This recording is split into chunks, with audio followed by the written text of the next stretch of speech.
Okay, cool. So just took forever to upload that first video.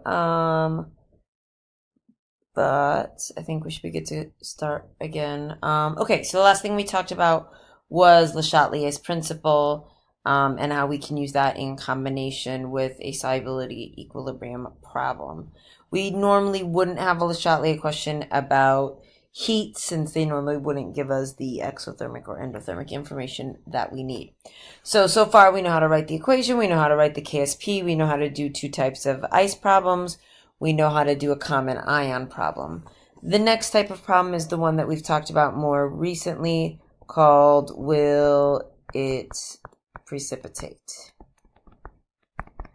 And maybe after doing the quizzes, we know that the next question is really which will precipitate, right? So those are the two questions they could ask is about precipitate, right? Which will precipitate. And so in these questions, when we have a problem that's talking about will it precipitate or which will precipitate, we need to be thinking about Q, right? And so remember that if Q is equal to KSP, then we are at equilibrium, which means the solution is just exactly saturated, one tiny bit more, and it would be oversaturated and a precipitate would form. So that means if Q is greater than K, we know yes, a precipitate will form.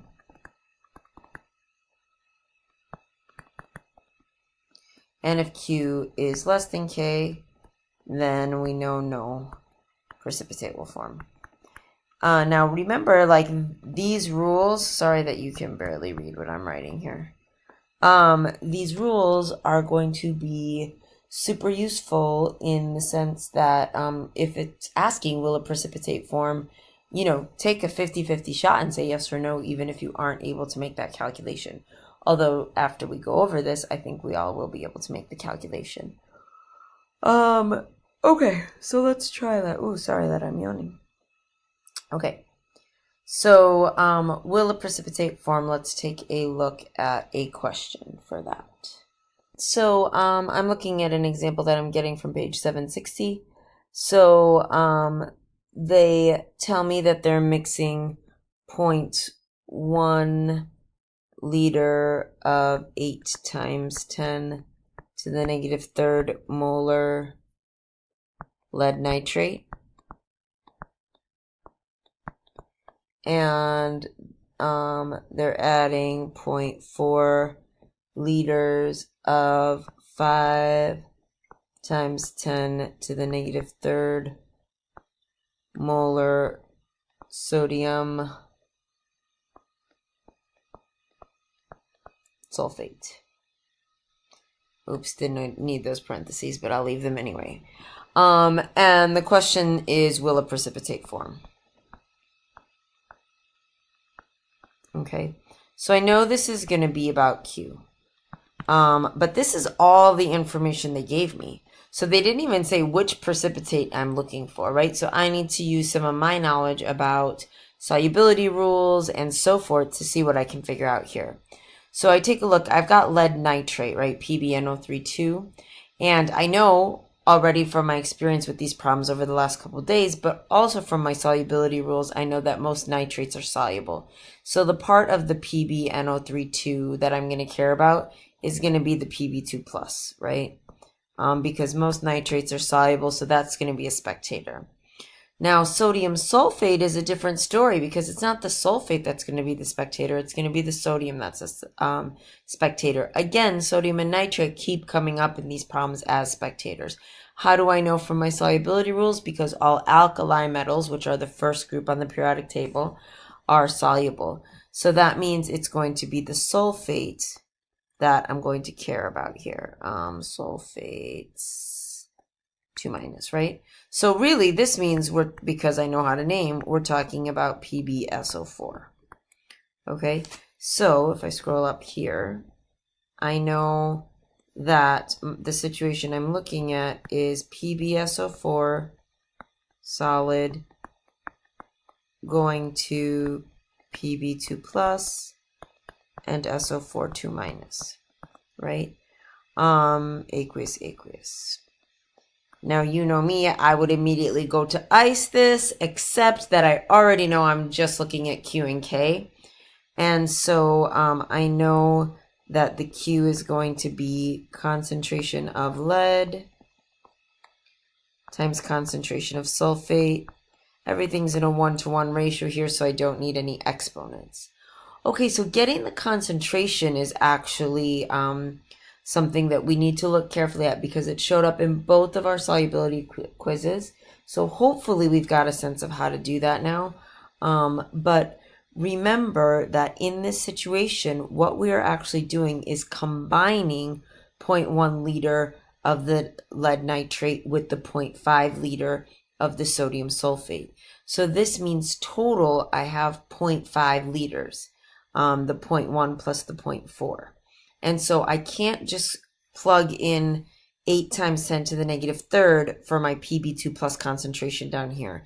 Do you guys see what I'm saying there? I'm saying I can't plug in this number right here, okay, for this concentration, because the concentration of my lead 2 is not 8 times 10 to the negative third once it's mixed together with the second solution, right? It's going to have a different concentration.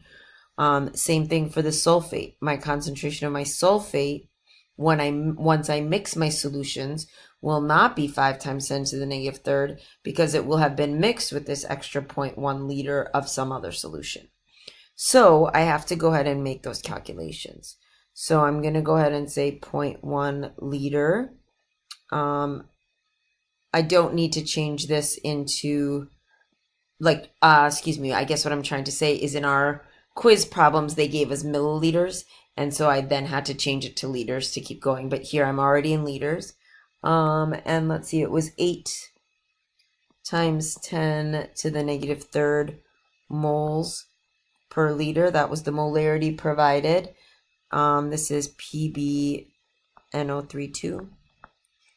Now I'm in moles of lead nitrate. I can say, hey, for every 1 mole of lead nitrate, I get 1 mole of lead 2.